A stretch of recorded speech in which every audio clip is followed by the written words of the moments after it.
Hello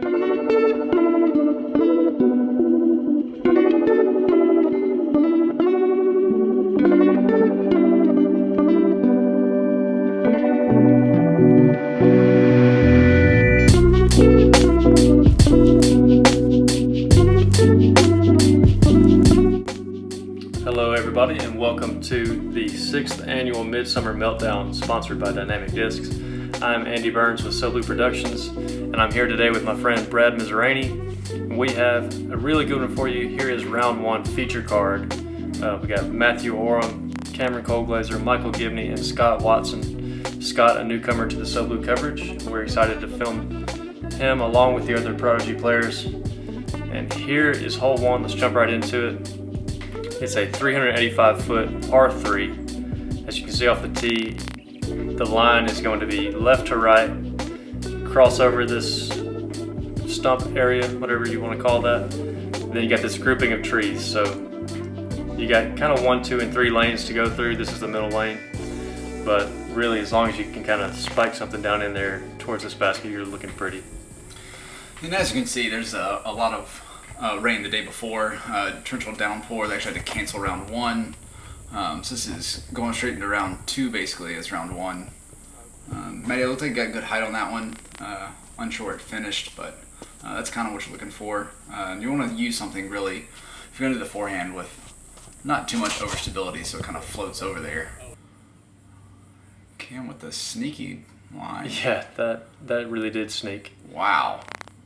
Okay, good look. I mean, it's a tough hole. I mean, he took out all these big trees out of the way, and if there's a line over there, why not?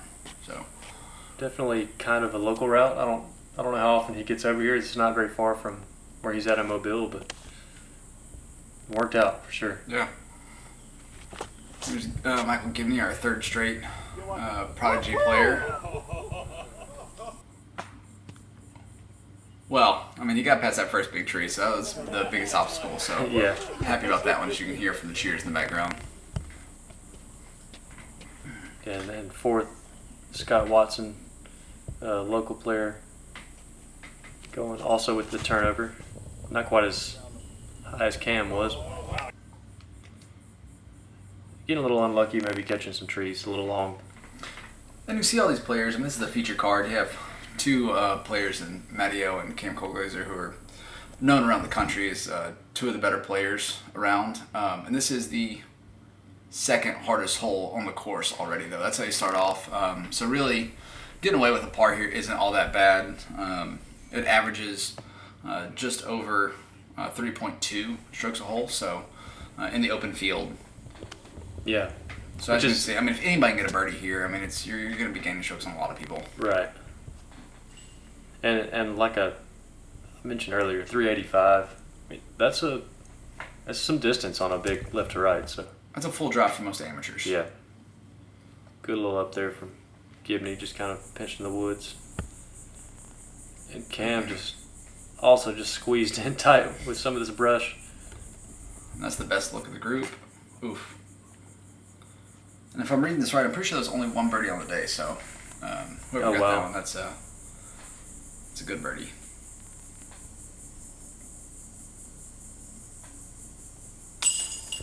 Good save. Yeah. Big first putt. I think this was his first filmed tournament. So, as anybody knows who has been filmed, it's not easy. Been there. I think the first time I got filmed was one of my worst rounds in a couple of years. So, nerves are always there. Great putt from Matt as usual. Yeah, and the lone birdie was actually Sam Lee. So there we go. Prodigy player, another Prodigy player. Got a lot of them around lefty. this area. As a lefty, you would kind of expect that. So yeah, shot shape's a little bit easier for those lefties on this hole. It counts. It counts. You gotta love Gibney too. He brings so much spice to coverage. Definitely an entertaining player. He's a character. Can't grab his disc out of the basket, but. Anyway, here is hole number 2, par 4, 515 feet. The drone coverage sponsored by Bryant Bags. Big shout out to them. They're local here for us in Tuscaloosa. Great product. Definitely give them a shout out. Clay-filled bags. Definitely keeping your hands dry and stickiness. But moving on to this 2nd hole here. As you can see off the tee, you want to kind of just bend a little to the left, maybe bite off as much as you can just to set up this upshot, which goes back to the right. The gaps are wide enough that you should be able to throw them effectively. This is probably the tightest off the tee, just to get it started where you want it to be. So, and I just thought the distance isn't too much for these guys. It's really about placement on these two shots. If you can just bite off enough, put yourself in a good position, that looks pretty prime. Yeah, and you can see there just the puddles. That storm that Brad mentioned canceled round one. Definitely left a mark on the course. I'm going to go a little scoot over. I think that'll help out just a little bit more to cut that angle down. That second shot. These guys are looking for something a little overstable. Keep it low. Punch through as far as possible and get that little scoot left just to put you in a good position for that turnover backhand or a little forehand upshot.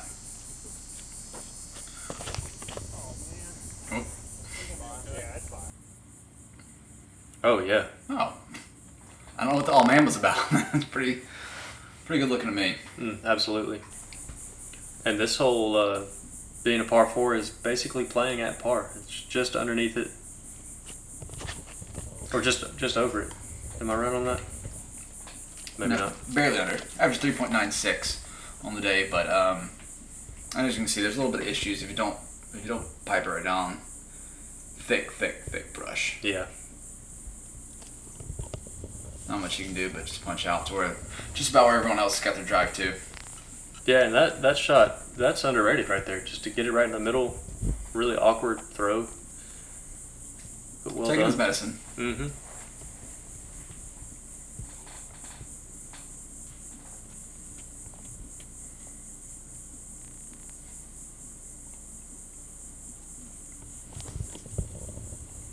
Definitely playing the skip. Very nicely done. And then he's showing you how you're supposed to play the hole aside from throwing it in the woods, obviously. But that's where most people landed their drives on this card. Yeah. So if they can execute that exact same forehand, they'll be sitting inside the circle for a good birdie look.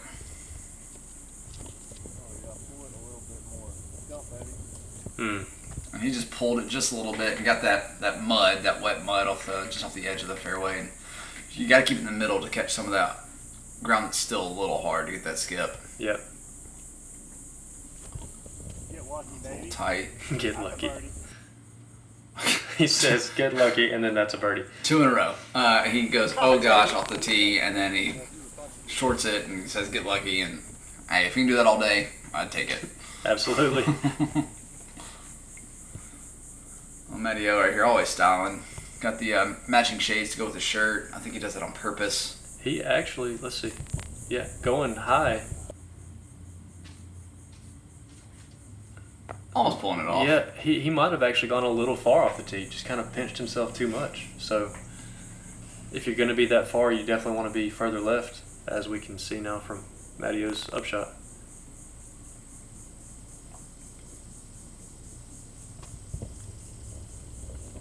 It's a good look. The footing is awkward there. You got to make that adjustment. And normally you're not going to get enough on it, so you adjust a little bit high and right when you straddle them like that. And I think he just did a little bit too much. Push it a little bit hard.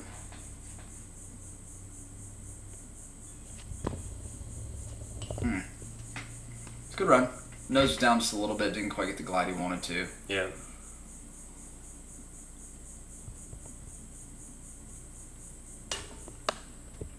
Oh. About the same thing on that one. Maybe nerves still.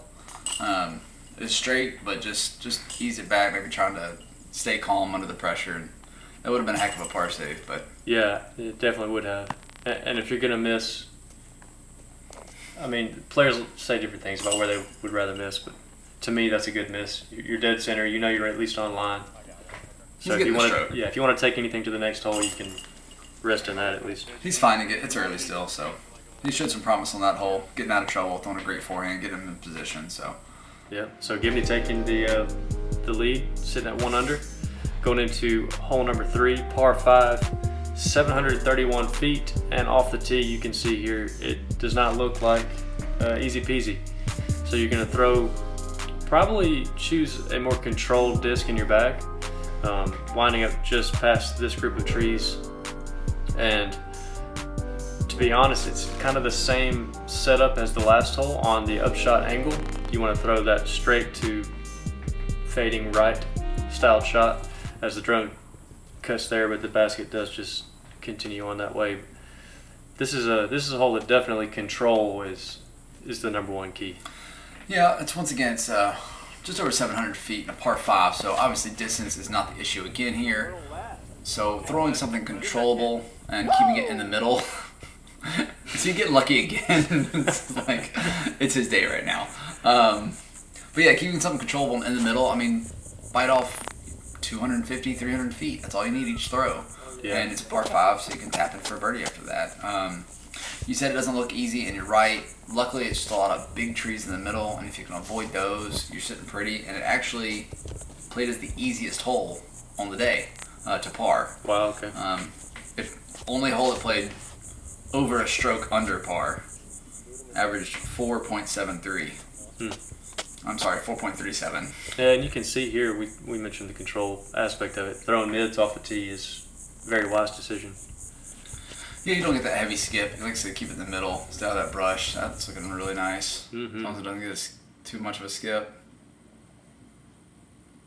Takes away from his run up, but once again, it's a pretty short hole. He might not need it. Stand still forehand or something. He showed great control last hole.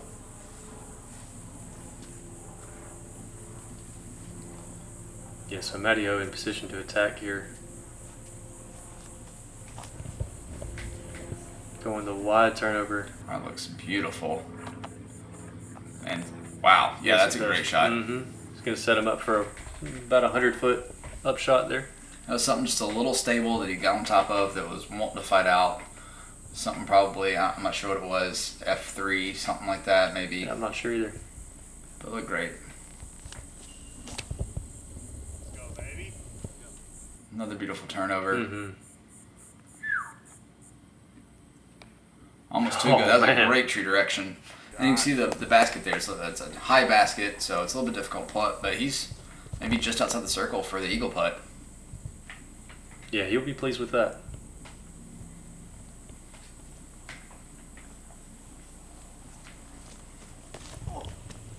Gibney going the high right side. Going the full Conrad send.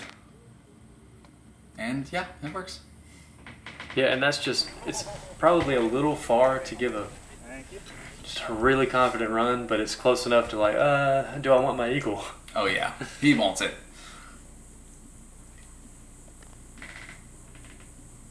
Once again, we see Scott going with his the forehand. Looks like it's a comfortable throw for him. See if he can execute like he did the last hole.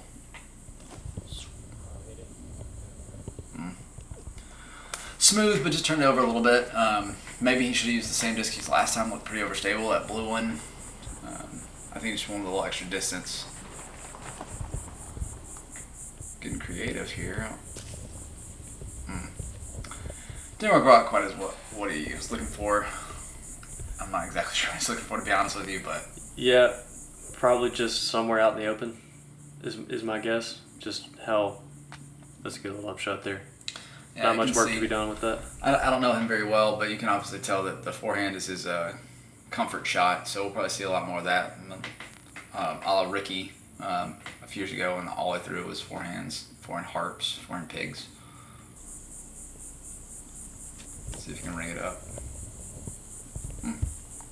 He was looking for it, but definitely that a bit little short. high run, not give yourself too much on the comeback if you miss. Yeah, you get into those weeds behind there. I mean, you don't have a stroke. It's a Right. turbo, maybe.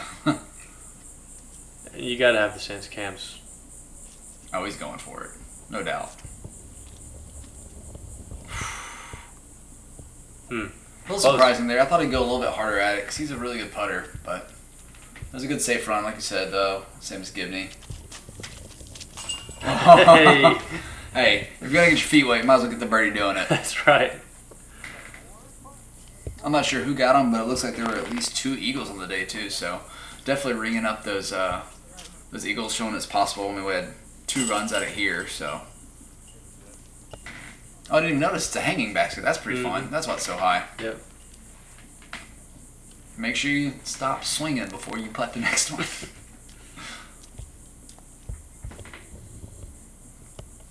I've always enjoyed, a basket hanging like that or something. Everybody's got their opinions. Hey, let us know in the comments. How do you feel about a hanging basket, especially in a A-tier tournament? I like them too. I mean, one of them. I mean, it's not too high. It's just a little bit higher. Just to throw you a little curveball. I mean, I like those one or two around, a little high one a little short one, just to keep you on your game. I mean, everybody's playing on it, so that's my thoughts on it. If there's no hills on the greens, not putting uphill or downhill too much, then that just adds a little bit of that element to it. Yeah. So moving on to hole number 4, 410 feet, par 3. This hole, you might be able to tell from this footage here, slightly uphill the whole way. So you're really putting a move on the disc. Most players probably playing a little right to left, sneaking through the trees we just passed. And the green probably lands nicely soft. 1, it's wet, and 2, the slight incline probably helps it just stall out. Yeah, it looks to me like these pro players are going to do what Gibney's doing here and do a little hyzer flip probably. Yeah, I think he pulled. No, he didn't pull it. The Gibney shake. Yeah, pulled it just a little bit into the tree, but start on that left side and just give it a little hyzer flip left to right, and then go through those trees. There's a couple different lines you can take. That's the line you're looking for, I think, right there. Tiger Woods. Yep. A little Tiger Woods. Tiger Woods, y'all. And then they're probably throwing, if I had to guess, some fairway drivers. Maybe distance drivers since it's so low. I think it was mostly distance, actually. Okay. Just because of the low ceiling. The ceiling and that incline too. Yeah, I believe that was a D1 there from Cam. Okay, yeah. And you're not getting as much of a skip too here, so you don't have to worry about it flying too much to those distance drivers. So yeah. See if Scott has it in his bag. I mean, another option could be the power forehand here too. It's wide open to that left side. You could probably flip something up and go left a little bit more, but no need. Yeah, great shot. Yes. Puddle definitely slowed him down a lot, and he's going to sit about circle's edge, about 33, 35 footer. Yeah. See if he can calm those nerves and finally bang one. It could set him up for success later in the round.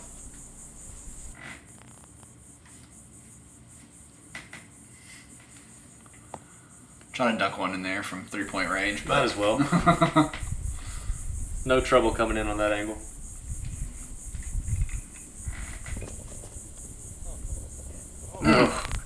Trying to do the same thing. Yeah, 2 in a row. Just floating them in there. Like I said, with this wet ground, you're not gonna get much action. So hit close to the basket. Here we go. Come on, Scott.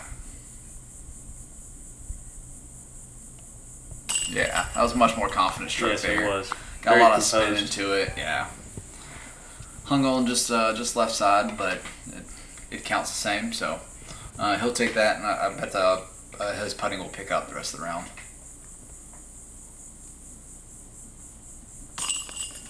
Yeah, solid. Easy birdie for Matty. Yeah, I mean, I don't guess I realized his drive slid that close to the basket. So good.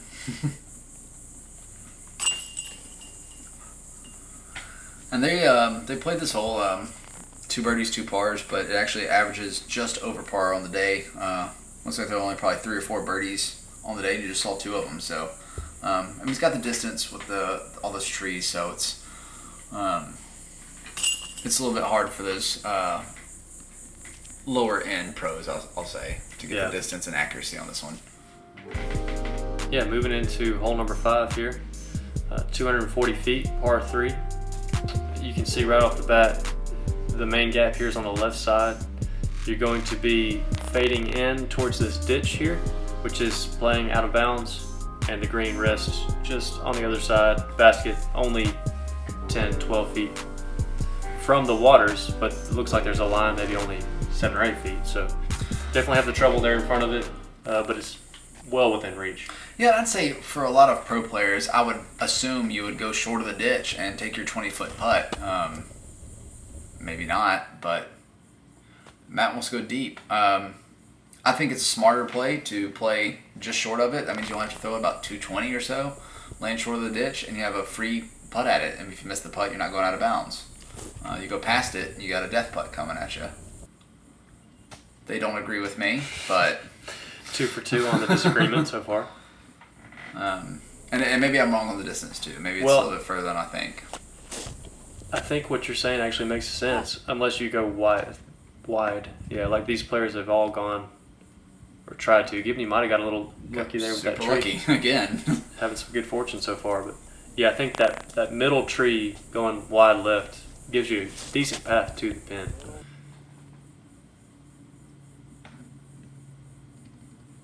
Looks like it'll be safe. Yeah, kick back a little bit, so it's gonna have a long run, but So still. this is the putt you're mentioning though. So Yeah, it's a little bit further away than he'd want to be, but I mean, he's still wide open look, and then you can see he's visibly frustrated. It's something that he should make 98% of the time.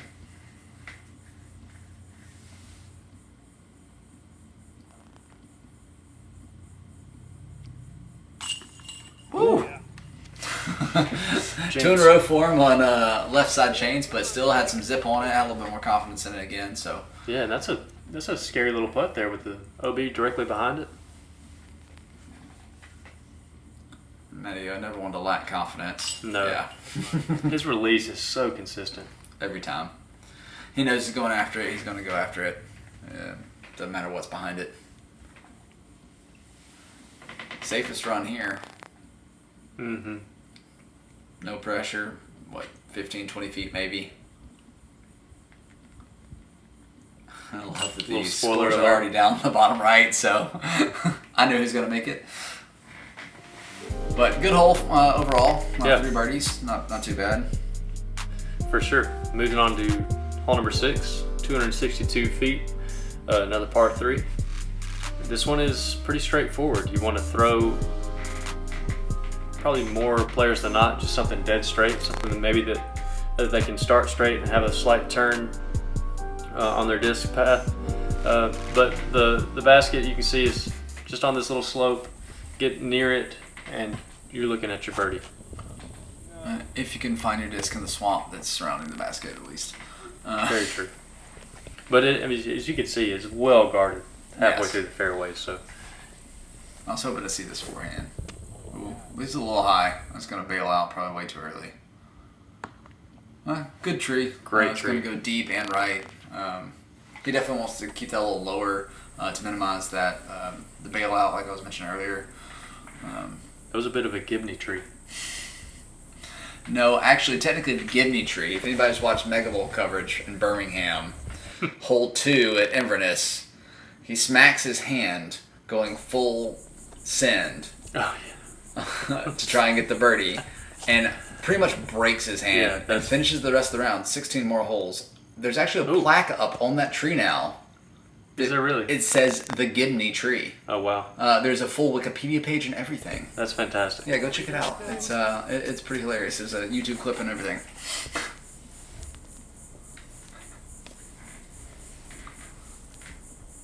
So Matty O just kind of stuck in the weeds. Yeah, in some trouble. Just trying to probably hit the hill and stop. Yeah, that's about what you want to do. He probably want to hit on the right side to stick it right next to it, but that's 10 feet. 100% look like it's gonna hit that tree. 100% looked like he's gonna hit the tree. 0% did though. Yeah, 0% of it did. Yeah, there's a nice shot of the swampiness. I don't think you're getting through this round without getting your feet wet at some point.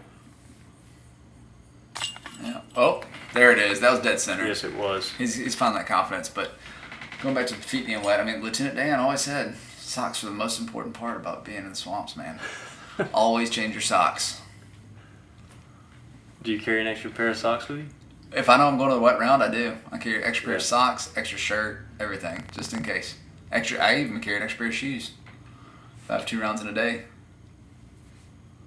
Good little point to make here. As Cam looked like he was asking Matteo, good putt there, about placing his mini behind the disc, Casual relief. casual relief. And I'm sure there was a lot of that going on with as much water as on the course. And if you feel confident enough to play the casual relief behind it, I mean, go ahead. I mean, a lot of players aren't as good as Cam. Don't want to risk that 5 feet. They want every bit of distance they can get, and that's one reason I carry extra shoes and socks. 'Cause I'm not that confident. Looks like he's going to make this 3-footer. Congratulations. That hole, by the way, did average exactly par on the day. So what do we have? Well, at 9 o'clock, I'm going to spill punch on the living room carpet. And at 12 o'clock, I'm going to ding up the wooden floors by riding my scooter. Wait, that's no good. I need help spilling paint on the living room carpet at 12. That's fine. I can push it back to 3. Luna, what are you doing to the floor today? Need carpet, hardwood, or even waterproof flooring? Bama Flooring in Robertsdale has over 300 selections to choose from. Big enough to give you a deal? Small enough to know your name.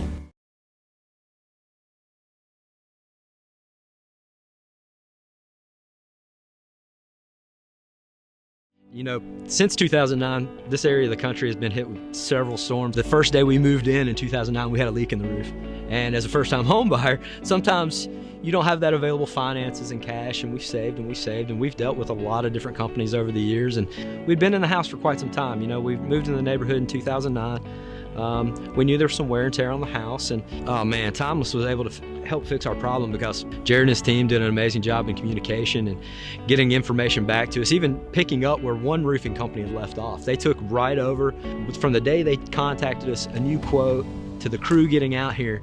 Man, it was less than like a week. The entire process was done. Worked around a storm, dealing with hurricane damage and everything, and said, hey, we see another storm coming in. Can we move you guys up in 5 days and have you done by the weekend? We're like, yes.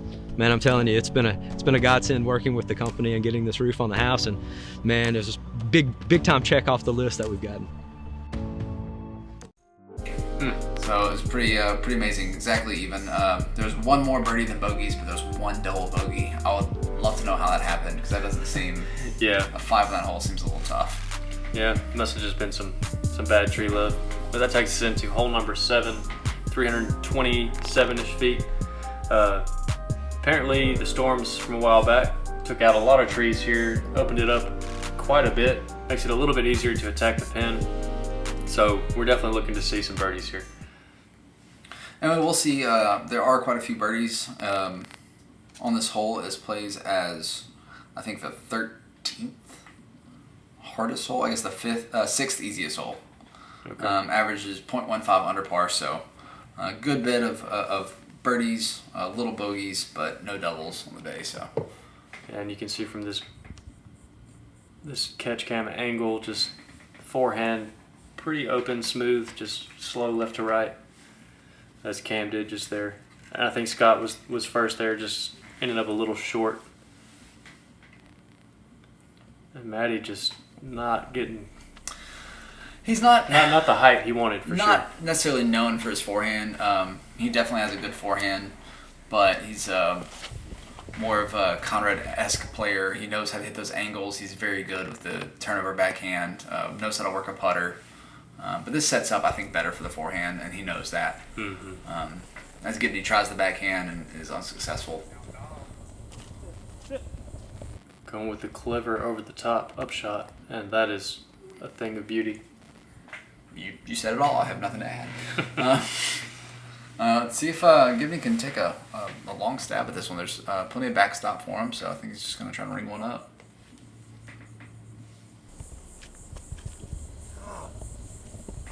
Didn't like it immediately. Scott maybe going to try to big putt somebody that's inside the circle. Cool. Wow. That's an impressive feat. Yes, it was. I know that a lot of people watch some big coverages from GK Pro, Gatekeeper, and Jomez, and you see people like Simon Lazai and Eagle McMahon putt from anything like that, but those are, two of the top putters in the world. That's a difficult. Not an easy thing to do. Put that much snap, keep it on line, and obviously number one thing, get the right height, right? Is very difficult. And that was a long knee putt. Yeah. And probably in mud too, so it's probably slipping a little bit. Yeah. So very impressive putt. I know he didn't make it, but he's Well, definitely finding a stroke. I think that goes to show too, not all great shots that go in, or great putts, they don't all go in. Fair.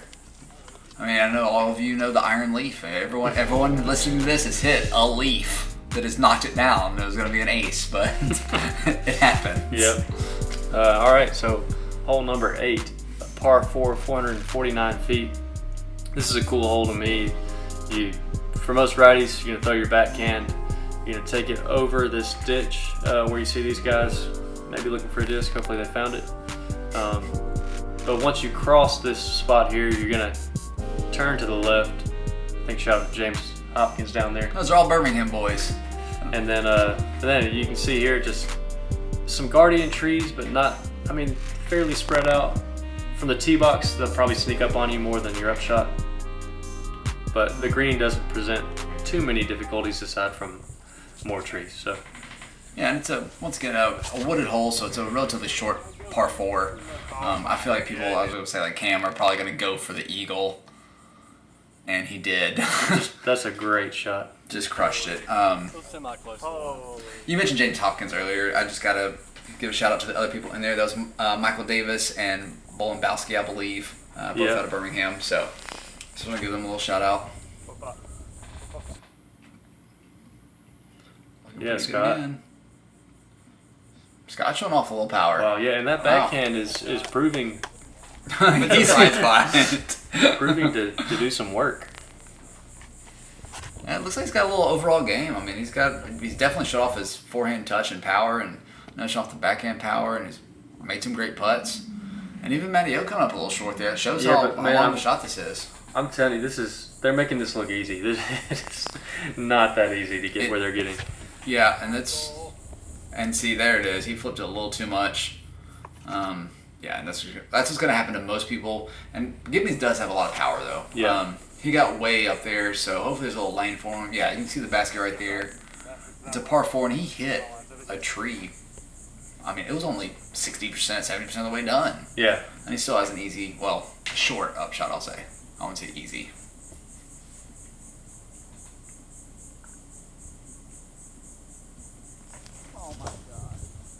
Yep, like I said, not easy. I'm kind of curious as to why he didn't go the hyzer route. It looks like it's pretty wide open over there. I wonder what his thought was. I don't know. Yeah. Give him a call later. Just a little early release there, maybe, but Yeah, 2 early releases in a row. inside the circle, he expects to make that still. So Yeah, hopefully he punches it in, save the par.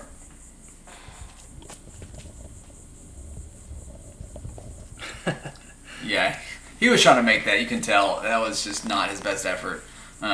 Maybe a little too nose up and just kind of lift it a little bit more than he wanted. I thought Cam was going to ring that up. So I was just looking, and there was 1 eagle on the day. This hole averages 3.56. So if it played as a par 3, it would be a great, a really hard par 3. It's a fairly easy par 4. yeah. Yeah, 3rd easiest hole overall on the round. There you go. The eagle was Christopher Downey, so Oh, Chris Downey, old congrats. Big Snap himself. Oh, yeah. He, former commentator on here, maybe a future one as well. As Gibney puts in the putt there, we expected to see it, and he made our dreams come true. Thank you, Gibney.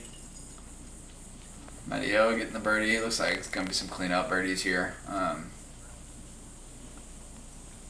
Yeah, 3 birdies, 1 par. And like I said, that's a little bit better than average, but not much. It's a fairly easy hole. Let's see, sit at 4, 4, 3, and 3. It's a tight race on this card. We don't know how everyone else is doing at this point, but I mean, through 8 holes, we didn't birdie half the holes. I'd take it. Absolutely. Especially, of course, this wooded. Yeah, and that brings us to the infamous hole number 9, the hardest hole playing on the day, 844 feet. It is a par 5. You can see the shot you need to make there off the tee. Coming up to this landing zone, you got kind of 2 little narrow alleys. If you can get here off the tee, then you are in fantastic shape. It sets up for your 2nd shot, just around the bend here. Ideally, you want to be able to play it wide. If you have to be here in the middle, then good luck. But there are gaps, and then sets you up to this 3rd shot where you're throwing down this alley to the end of to where the green is. The green is probably 40 feet wide all the way around the basket, so it's got space, but you don't want to go long into those weeds. Yeah, this is obviously a very difficult hole. He says the hardest on the course.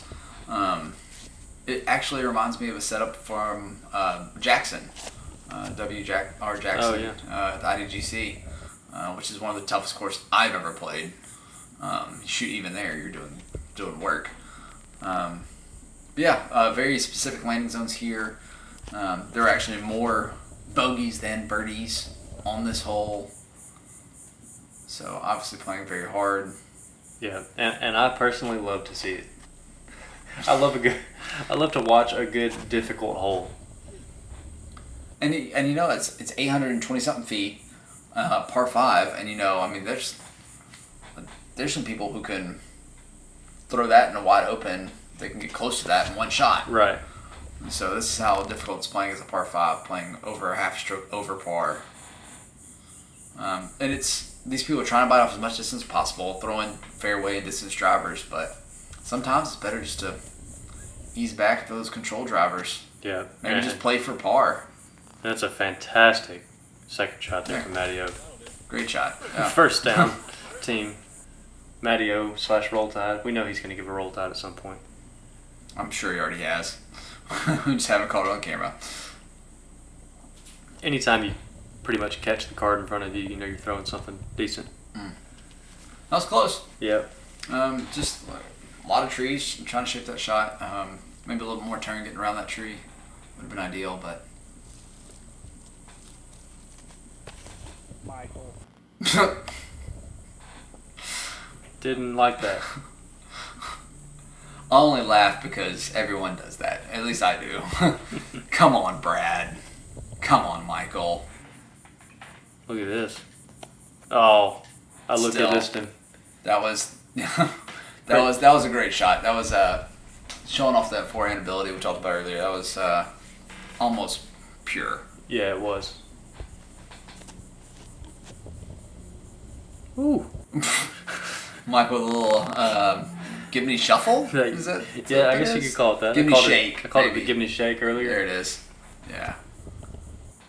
We got a Gibney tree, we got a Gibney shake, Gibney shuffle. Good You know shot what? there. I just think he should be on coverage all the time. Let's just, no matter what. He just deserves a spot. All-time coverage. Oh, yeah.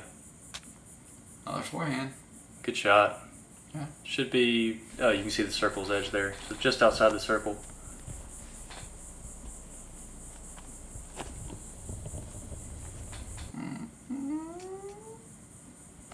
Oh, yeah. He wasn't sure if he liked it out of his hand. He was waiting to see if it hit a tree. But Yeah. Yeah. Model S, get y'all one too. In Model S. Oh, Shout out. I think that's his signature disc. Yeah, believe so. Is that M model? In Model S. M Model S, yeah. So a fairly new Prodigy disc.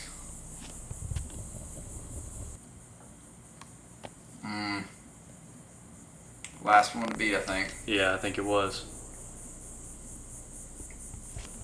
So what? Gibney's throwing what, 4 here? I don't know why. I think it was a good slap, like a let's go.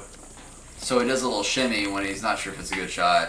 No, I think the shimmy was. Oh, that's piped. I can't figure him out. That's why I love watching him. It's great.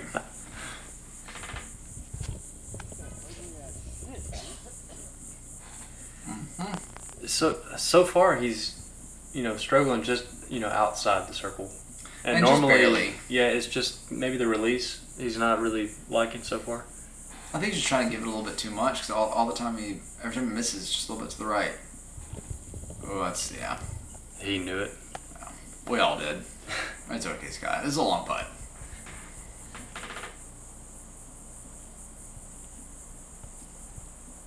There we go. And he knew that one too. Pretty sure that was a birdie for Yeah, Matteo. 1 of 3. He Just 3 birdies. Wow. he joined Jeremy Harvey and Oliver Richardson. So Congrats, guys. very tough hole here. It's the toughest hole in the course, so. Averaging, just over a half stroke, so.